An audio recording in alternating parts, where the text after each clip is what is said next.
Good morning, ladies and gentlemen, or good afternoon, ladies and gentlemen, wherever you are. I'm happy to present to you the strategic plan for National Commission for Refugees and IDPs for the National Commission for Refugees for 2023-2026.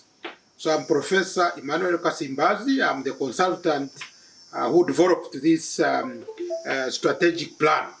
So this strategic plan contains 10 sections, which I'm going to present to you. I'll present the background and context. Number 2, governance, policy, operation, and environment. Number 3, achievements, strengths, challenges, opportunities, and threats, so what they call SWOT analysis. Number 4, rationale of the strategic plan. Number 5, development process of the strategic plan. Number 6, strategic objectives and outcomes. Number 7, target population. Number 8, implementation, coordination, monitoring, and oversight. Number 9, linkage between strategic areas, objectives, and outcome. Number 10, operation plan, which is in the word format, and I'll give you. Then number 11 is M&E results framework, which is also in the word format. Now, as a way of background and context, as you know, the problem of displacement had been in Somalia since the late 1970s. So the country has witnessed 2 decades of civil war and political instability, which has caused the displacement of Somalis in the country and others to become refugees in neighboring countries. So it is estimated that Somalia has 3 million IDPs due to conflict, insecurity, and the effects of climate change, such as cycle droughts and floods. And also Somalia continues to face multiple challenges. So according to UNHCR, Somalia hosts 3.1 persons of concern, including 330 refugees and asylum seekers. So you can see a map which shows estimated number of IDPs in Somalia by zone. So that map shows, for example, Somaliland has 571,400, Portland has 388,500, South Central has 2,007,600. And this picture was taken from UNHCR in 2020. Now there is a table which shows demographics of IDPs in Somalia per district. So when you look at the table, it indicates the IDPs in the districts, the main towns, the male, the female, and the children, as you can see on the table. And this was obtained from IOM, so Somalia displacement tracking matrix. Now we come to governance, policy, and operational environment. So the National Policy and Refugee Returns and Internally Displaced Persons provides guidelines, principles for government institutions, international agencies, local NGOs. Also, the Constitution of the Federal Republic of Somalia makes specific reference to displacement of people. That is to include refugees and asylum seekers in the country. And this is actually specifically Article 37. Also, Somalia has the Draft Refugees Act that comprehensively addresses the situation of refugees and asylum seekers, regulating not only the criteria and procedures for determining status, but also addressing what rights and obligations that have to be observed. Also, as you know, Somalia has the National Development Plan 9 of 2020-2024 that has strategic objectives to achieve a stable and peaceful federal Somalia through inclusive political processes and effective decentralization. But also, Somalia has National Durable Solution Strategy of 2020-2024 and has a vision of achieving durable solutions for displacement affected communities in Somalia through evidence-based analysis, a bottom-up and inclusive consensus, building approaches, and integrated and systematic programming. Now, so we come now to the National Commission for Refugees and IDPs and its objectives. So the NCRI was set up in 2013 by decision of the Council of Ministers after this operation caused by the mayhem that the country experienced during the last 2 decades. So under Article 5 of the Article 5 of the Act that established NCRI, the objectives are as follows. 1, carry out all legal measures necessary for the promotion of the welfare and protection of the rights of persons of concern in Somalia and advise the relevant government institutions accordingly. Number 2, formulate strategies, policies, operational plans, and programs and matters relating to persons of concern with assistance of relevant government institutions, UN agencies, and other organizations, pursuant to the international standards, in particular the guiding principles, then the Kampala Conventions, the Geneva Refugee Convention, and the OAU Refugee Convention. Then the third objective is implement durable solutions to the challenges facing the persons of concern with the support of federal government, the UN agencies, and other organizations or bodies, so as to promote the persons of concern's interest to live in dignity and safety. The fourth objective is to represent the federal government in technical discussions intended to find durable solutions for the problems confronting the persons of concern in Somalia and abroad, including countries hosting Somali refugees. The fifth objective is ensure issuance of documentations to internally displaced persons, returnees, and refugees in equality with other Somali citizens in order to ensure their access to internationally recognized human rights in line with the principle of non-discrimination and non-collaboration with the relevant government institutions. Then the seventh objective is initiate and implement programs and projects that promote peaceful, harmonious integration, reintegration, and coexistence between the host communities and persons of concern. Then the eighth objective is to conduct fundraising, mobilizing and receiving, storing and preserving, and distributing fairly to the persons of concern all funds. Similarly, manage and other relevant supplies like foodstuff, medicine, or housing materials. Now, so we come to achievements, strengths, and challenges, opportunities and threats, or what is called SWOT analysis. So NCRI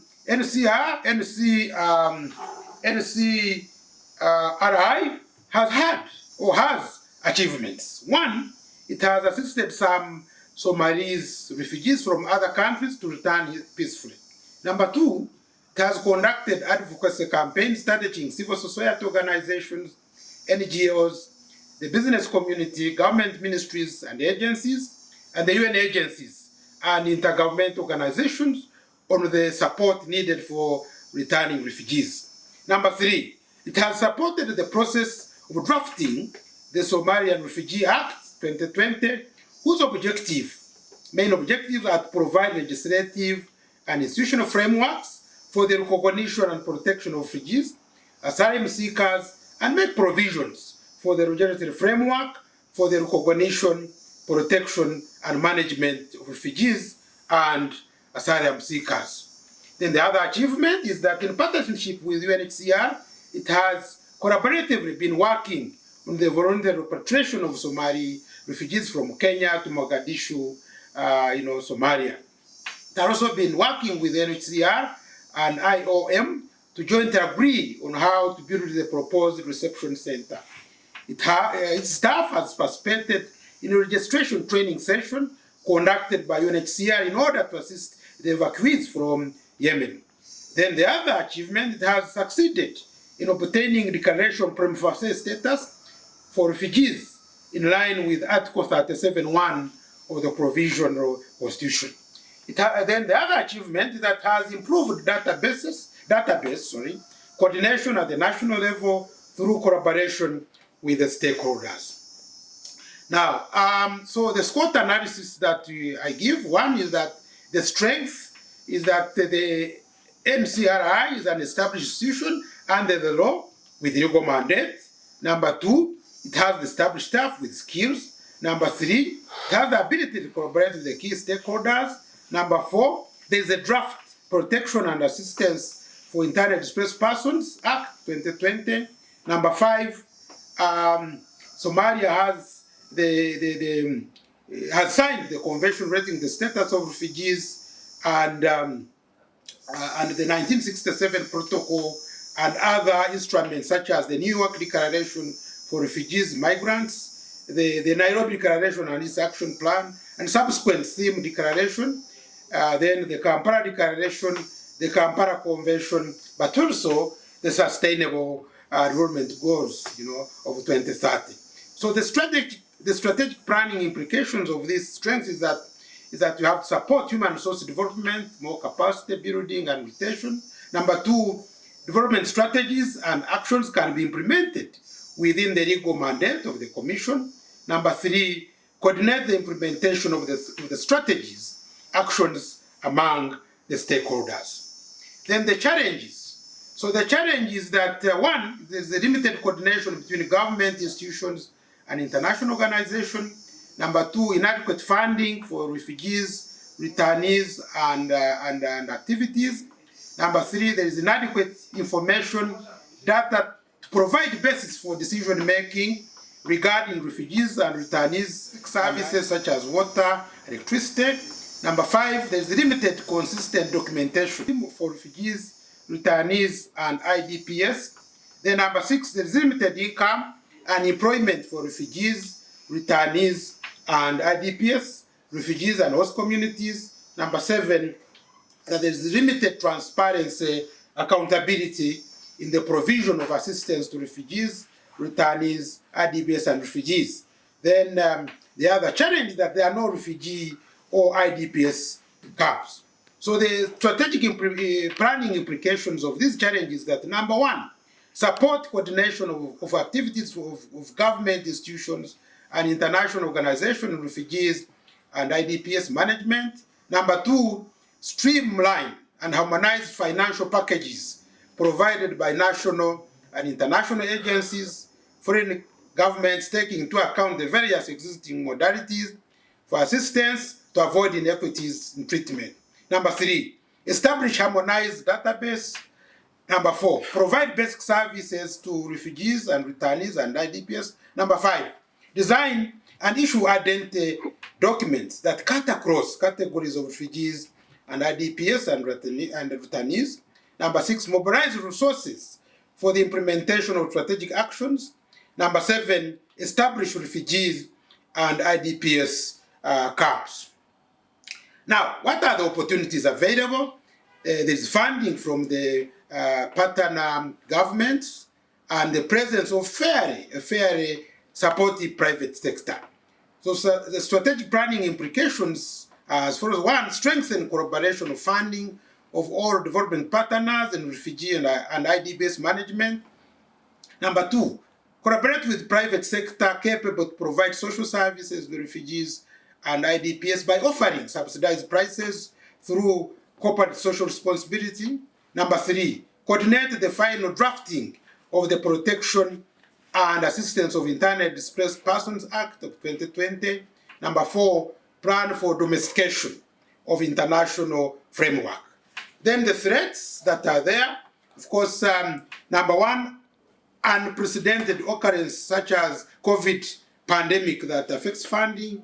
Number two, increasing insecurity in Somalia that increases the number of IDPs and refugees. Number three, increasing climate risks, shocks caused that cause displacement and food security.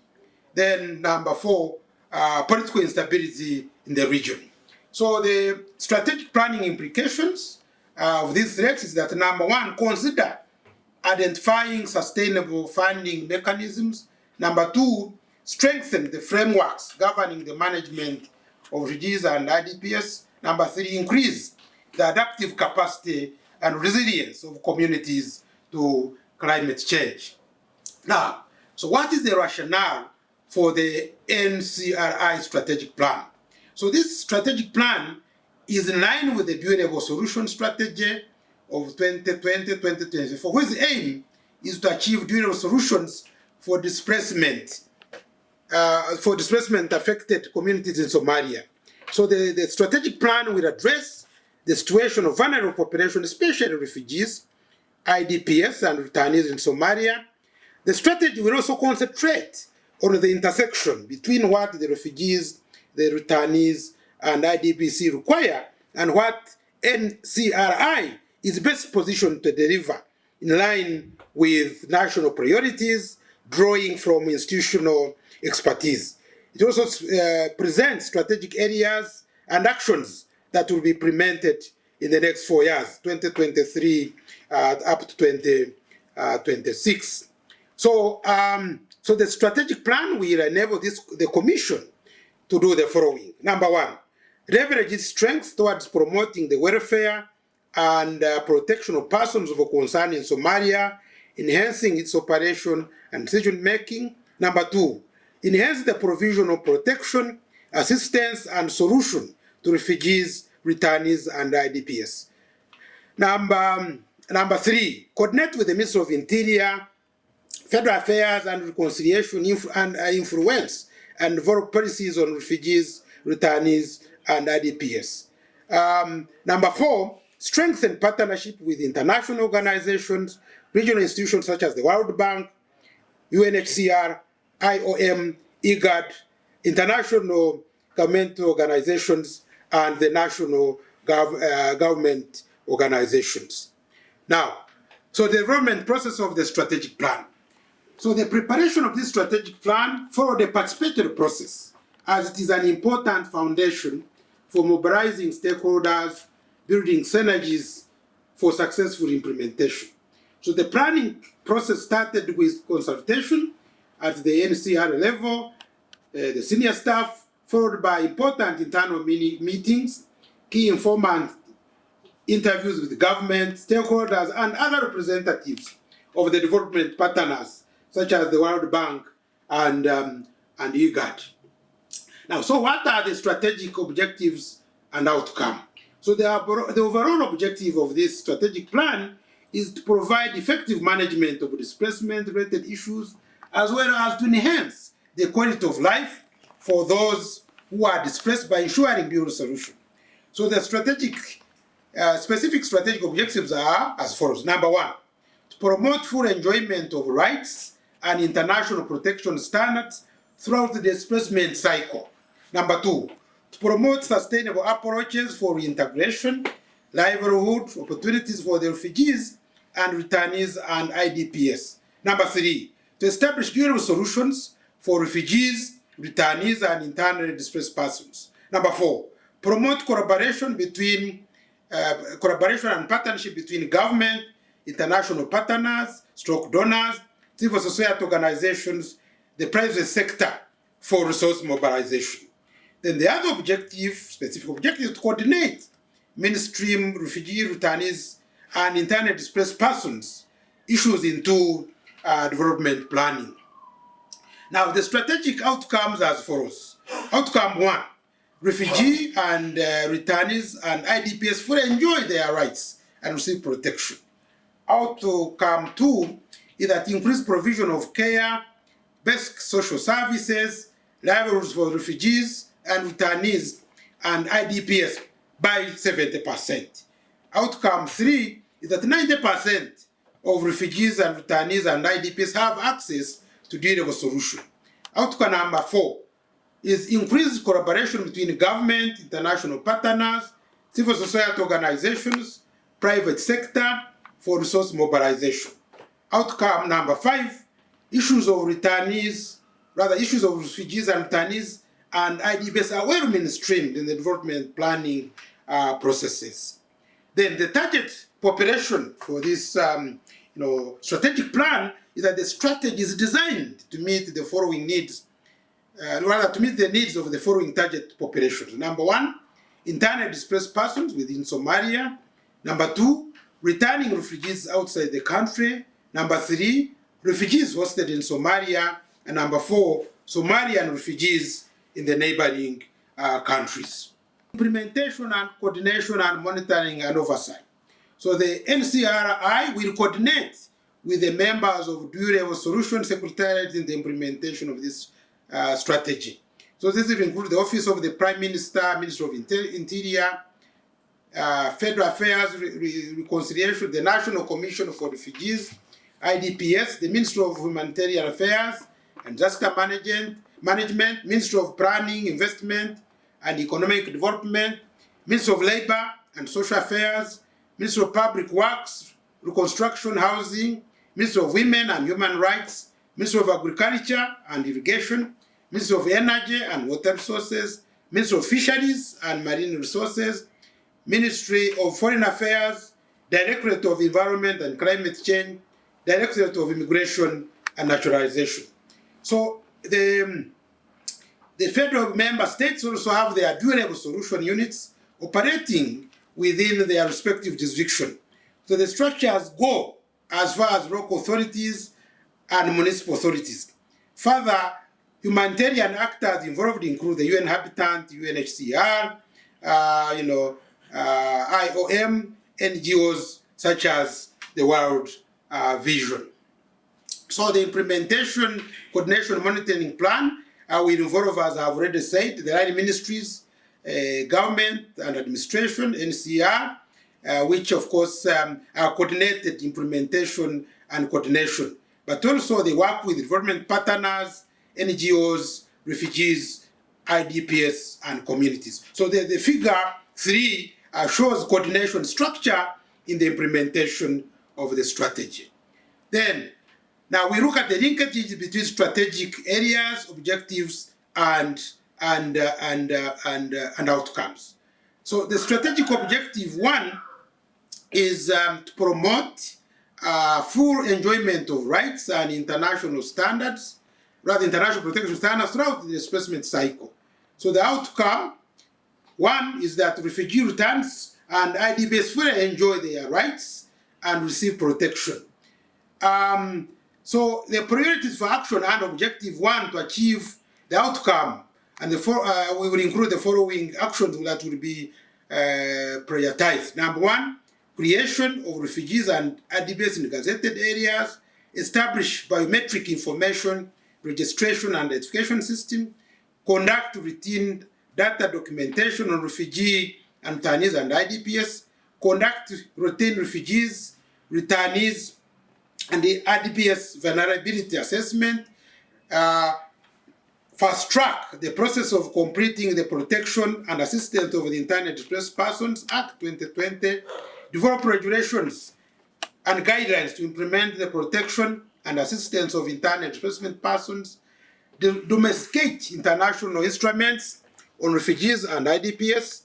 Then the other priority action is disseminate refugee law to the stakeholders through workshops. Then the other one is organize media campaigns for awareness on the refugees law and policies, translate the Refugee Act and IDP Act, the regulation to local languages, then develop guiding principles for returnees and IDPs. Then the other, disseminate and conduct awareness campaigns on the guiding principles for returnees and IDPs. Then the other one is develop interagency integrated feedback information management system. Then the other one is develop memorandum of understanding with the key agencies responsible for refugees and IPS. Then also coordinate awareness campaigns on GBV in the communities. Then the other one, train NCR staff on handling issues of GBV and exploitation. Develop guidelines on maintenance of refugee space, emergency and preparedness. Then the other one is develop emergency preparedness and response framework. Then the other one is create emergency preparedness and response units. Then the other one is coordinate training, or rather conduct training the staff from the emerging preparedness and response units. Then the other is develop emergency preparedness and response checklist. Then the other is develop emergency preparedness and work plan. Then the other is establish a human rights advocacy forum made for key rights players and actors. Then the other one sensitize the refugees and IDPs about their human rights. Then the other one is provide legal aid services to the refugees, returnees, IDPs, and create human rights monitoring unit at the Commission. So strategic objective number 2 is to promote sustainable approaches of reintegration and livelihood opportunity for the refugees, returnees, and IDPs. So the outcome is the increased provision of care, basic social services, and livelihood of refugees, returnees, and IDPs by 70%. So the priorities is for action under this objective is include the following actions. Number 1, create strategic partnership with the private sector to offer employment, apprenticeship, opportunities to qualified refugee returnees and IDPs. Number 2, provide vocational training, skilling, and mentorship of small business entrepreneurs for refugee and returnees and IDPs. Number 3, establish a local-based dispute resolution mechanism and peacemaking process. Number 4, sensitize communities living with the refugees, returnees, and IDPs to peacefully coexist so that they can carry out business together. Then the other action, priority action, is develop water, sanitation, hygiene, or WASH projects, construct water points for the communities with refugee returnees, IDPs in the regions. Then support the children of the refugee returnees IDPs to access decent education, and then lastly support the refugee returnees to access decent health services. Then strategic 3 is to establish durable solutions for refugees, returnees, and internally displaced persons. So the outcome, which is the outcome, and I think is 90% of refugees and returnees and IDPs have access to durable solution. So the priority action under this objective include the following. 1, carry out sensitization campaigns, information sharing with IDPs and Somalian refugees about the options of integration, relocation, and return. Number 2, facilitate the safe transportation of returnees, of returning refugees and relocation of IDPs. Number 3, partner with key stakeholders to facilitate land acquisition and usage among the refugees and returnees and IDPs. Number 4, ensure the adequate temporary housing facilities, shelter are provided within reasonable time for the returnees and IDPs. Then lastly, they provide relief items, including food and other basic necessities, and also other other non-food items for survival.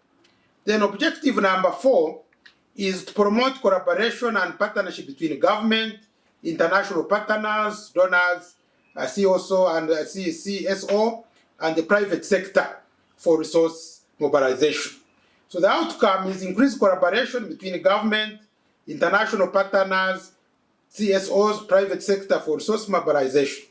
So the priority action under this objective include the following. 1, convene stakeholders engagement, meeting to foster collaboration between government and international partners and donors. Number 2, carry out stakeholders mapping and analysis of the actors in humanitarian work for refugees and EPS. Number 3, consolidate annual performance reports for the key actors, government, development partners, and NGOs in humanitarian work for refugees and IDPs. Number 4, convene annual performance review meetings for the key stakeholders. Then the other priority action is establish and consolidate stakeholders database for all actors involved in humanitarian work for refugees and IDPs in Somalia. Then develop and consolidate stakeholders database for all actors involved in humanitarian work for refugees and IDPs in Somalia. Then the other, develop information and database sharing where all actions by different actors are recorded. Then the other one is convening partners meeting for key actors to share their action plans. Then number 3, develop a fundraising strategy. Then the other one, conduct capacity building workshops on resource mobilization for the staff of the commission. Then the other one is provide assistance to the institutions involved at national and subnational level. Then the other priority is write a grant and funding proposal for NCRI. Then the other one is engage the private sector and the business community finance interventions to support refugees, returnees, and IDPs. Coordinate mainstream refugees and IDPs issues development planning. So the outcome here is issues of refugee and returnees and IDPs are well streamlined in the development planning processes. So here, the priority action is fast track the implementation of the proposed intervention for refugees and returnees and IDPs in the Somalia National Development Plan. Number 2, integrate humanitarian response refugees, returnees and IDPs in the national budget by providing a considerable percentage of the national budget. Then the other one is fast track the implementation of action to address the refugee and IDPs issues in the National Action Plan to end statelessness in Somalia, 2021-2024. Then the other one is fast track the implementation of the National Durable Solution Strategy. Then now we come to the operation plan, which is in the Word format, which I think I can now present. It is in the Word format. So so you'll find that the implementation plan, which is in the Word format, just a moment. Table 3 that you'll find provides the strategic intervention, output, activities, years, and estimated budget. So for objective 1, to promote full enjoyment of rights, international protection standards, solve the displacement. So the objective here is strengthening refugees, returnees, IDP status and determination. And here, they have to be strengthen the aspiration of refugees, IDPs, accommodation shelters. Number 2, establish biometrics information system. Number 3, refugee and IPS database is updated. Then also the other one under here is the output vulnerable assessment reports. So activities would include create refugee and IPS camps in the gazetted areas. Then number 2, develop biometric information, registration and identification system. Number 3, conduct retain documentation on refugee and returnees IDPs. Number 4, conduct retain refugees, returnees vulnerability assessment. So this can be conducted in all of the 4 years. So the budget for the first task is $500,000. Then for developing biometric information, $200,000. Then conducting routine data documentation refugees and returnees is $150,000. Then conduct refugee returnees vulnerability assessment is $100,000. The other objective is strengthening the legal policy framework and IDPs and refugee in Somalia. So the output is support, the enactment of protection, assistance of internal displaced persons, Act 2020 in Parliament. So the activity is to fast track the process of completing the Act, and this can be done 2024, 2025, 2026. The budget is $50,000. Then the other output is regulations and guidelines to implement the Protection and Assistance for Internally Displaced Persons Act that are developed and approved. So the activity to develop the regulations and guidelines to implement Protection and Assistance of Internally Displaced Persons Act So this is done 2024, 2025. Proposed budget, 50,000. So the other activity is domesticate international instruments on refugees and IPS. So the activity to domesticate international instruments on refugees and IDPs. The proposed budget is $30,000. Then the other activity is raise awareness of the refugee policy among stakeholders. So here, the output is dissemination of refugee and law policy.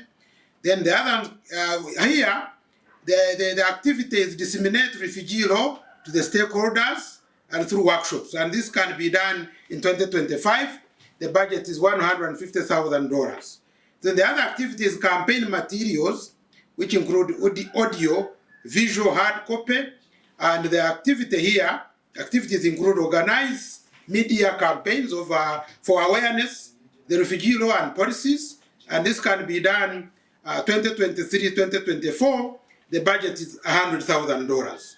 Then the other activities the output, translated refugee and IDPs and frameworks. And the activity there is translated refugee and IDPs and the register into local languages, and this can be done in 2025. And the budget is $30,000. Then, so the other strategic action is adopt guiding principles on internally displaced persons to apply to returnees.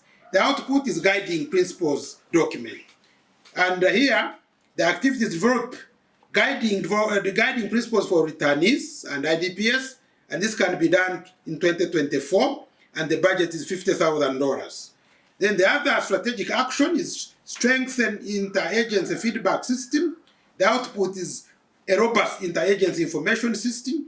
The activity is develop an interagency integrated feedback information management system, and this can be done 2024, 2025, and the budget is $20,000. Then the other activity on strengthening interagency feedback system is an MOU document signed by the key agencies responsible for refugee and IDPs management. So activities one is you develop a memorandum of understanding with the key agencies responsible for refugees and IDPs. The proposed budget is $10,000. Then the other activity is provide protection of gender-based violence for persons of concern. So the output is awareness campaigns of GBS. The activity there is coordinate awareness campaigns for GBV, gender-based violence in the communities. And this can be done in all of the 4 years. And the proposed budget is $100,000. Then the other output is training sessions for staff on GBV. The activity there is train NCRI staff on handling issues of GBV and exploitation. And this can be done in 2025, and the budget is $20,000. Then the other intervention action is adopt the International Covenant on Economic and Social Cultural Rights into Somali situation. So here, the output is a guiding document for the maintenance of refugee space and emergency. The activity is develop guidelines on maintenance, refugees, and speed and space and emergency. This can be done 2024, and the budget is $10,000. Then the other activity is establish and strengthen the emergency preparedness and response unit. So the output is an emergency preparedness response framework document is prepared, and the activity there develop an emergency preparedness and response framework, and this can be done in 2023, and the budget is $50,000. So the other output under here is well-established emergency preparedness and response unit. So the activity is create an emergency preparedness and response unit, and the budget is $100,000. Then the other output is trained staff in the emerging preparedness and response unit. The activity is conduct training to the staff from the emerging preparedness and response unit. The budget is $20,000. Then the other one is, strategic action is strengthen documentation of refugees, space of refugees, rather documentation of refugee space and emergency preparedness and response. So the output is emergency preparedness and response checklists. Document is prepared, and here the activities develop an emergency preparedness and response checklist, and this can be done in 2023, and the budget is $10,000. So the other output is an emergency preparedness work plan. The activities develop emergency preparedness work plan, and this can be done in 2024. The budget is $10,000. The other output is early warning information system. The activity here is develop an early warning information system on refugee space and emergency, and this can be done in 2024, and the budget is $150. Then the other action is promote public awareness on the rights and international protection standards. So the output is human rights advocacy, and this activity here establish human rights advocacy forum made of key human rights players and actors. The budget is $200,000. Then the other activity is public discussion forum, and here the activity is convening public discussion forum with the participation of human rights activists, journalists, and the persons of concern. The budget, this can be done in the 3 years, 2024, 2025, 2026, and the budget is $100,000.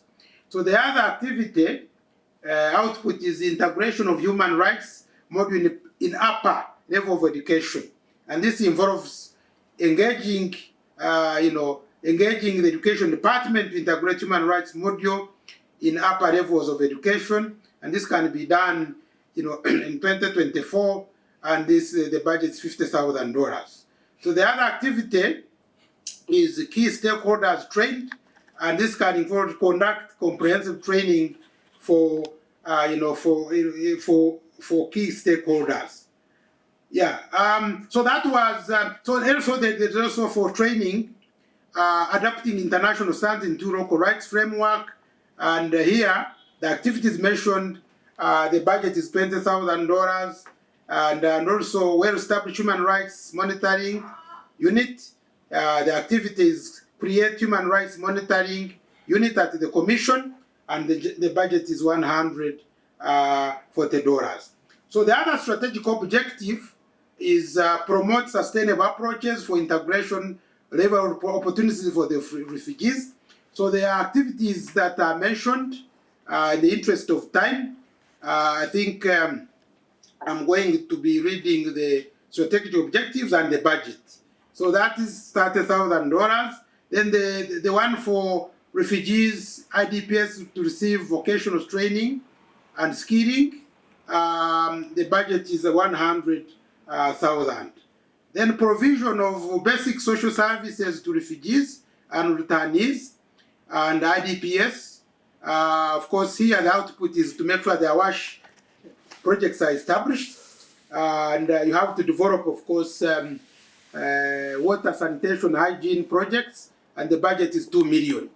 Then for children and refugees and IDPs to attend school, the budget is $1 million. Okay.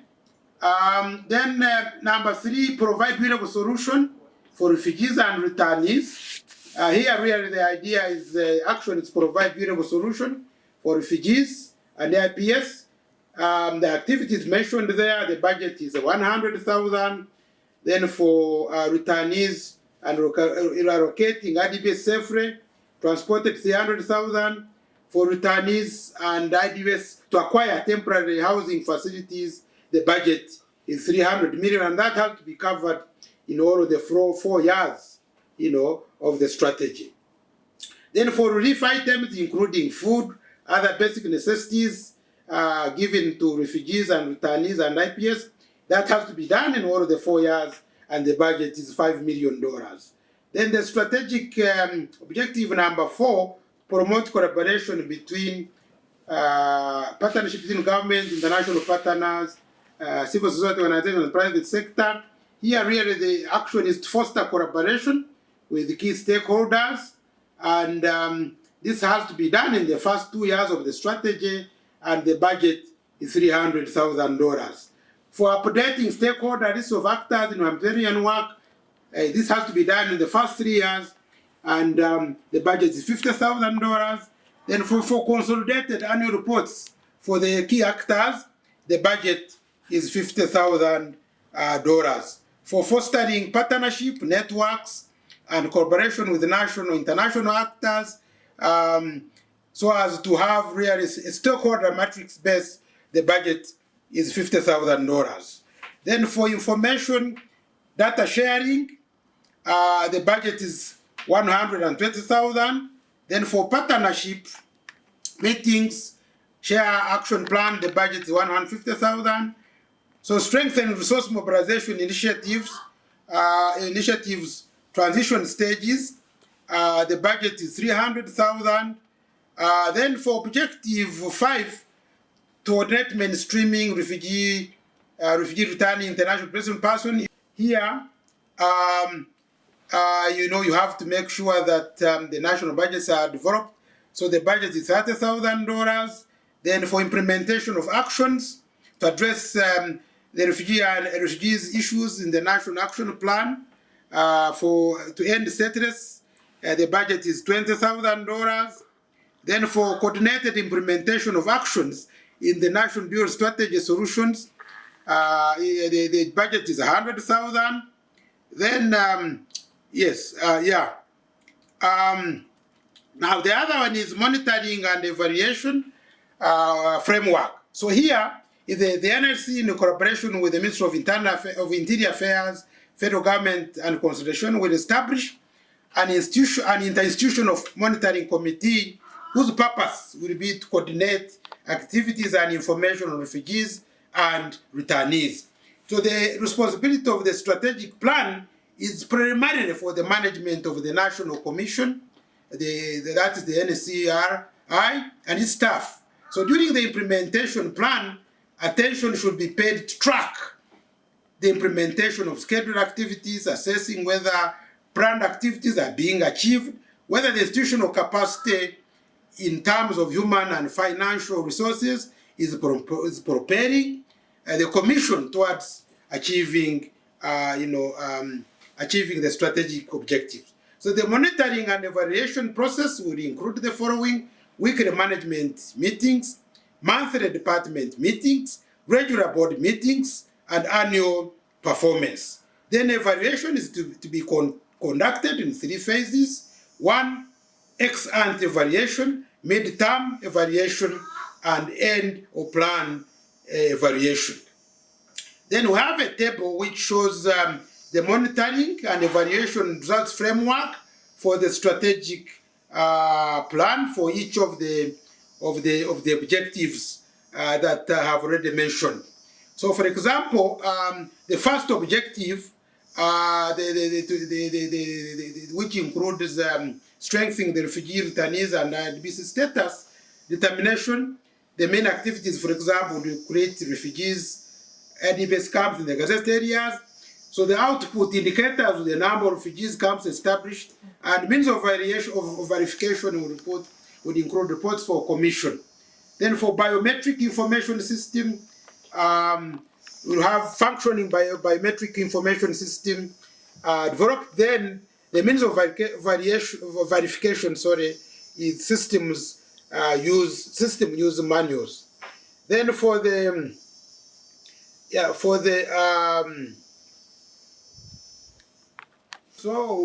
which I had already mentioned, the verification methods would include number of refugees and IPCs that get employment and apprenticeship. Then here you have the offer letters of employment and apprentices. Then for objective 3, to provide durable solution and refugee returns. Here, how do you verify a number of people reached through sensitization campaigns? Then you verify through reports for sensitization and engagement. Okay. Then also you can verify for returnees, number of Somali refugees facilitated to return, voluntary. How do you verify? Registration records. Then for refugee returnees and RDPs get access to some land, you verify through number of refugees and returnees with some allocated land. Then you verify through field reports. Then for number 4, foster cooperation with the key stakeholders at local and international levels. Here, you verify through a number of participants in the stakeholders. Then you verify through the attendance list.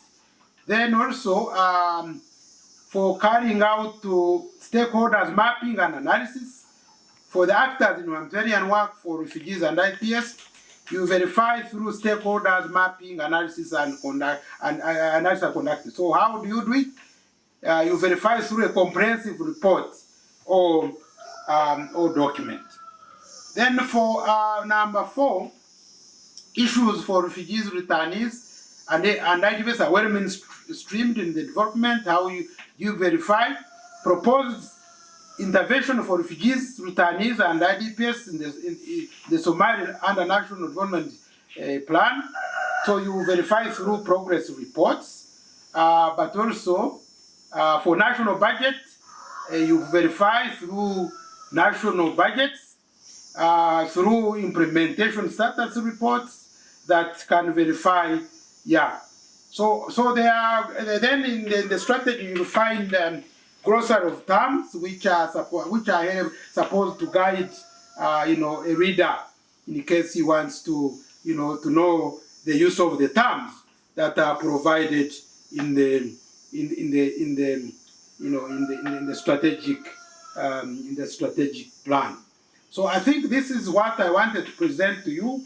It's a long presentation, but I encourage you to read the document, and in case there are questions, you can be directed to me. In case there are issues you want to be improved, I'll be happy to address them. So thank you very much for listening. I'm sorry I couldn't be with you, but I'm there with you in spirit, and I'm ready really to address all the comments that you may raise on this strategic plan. Thank you very much again.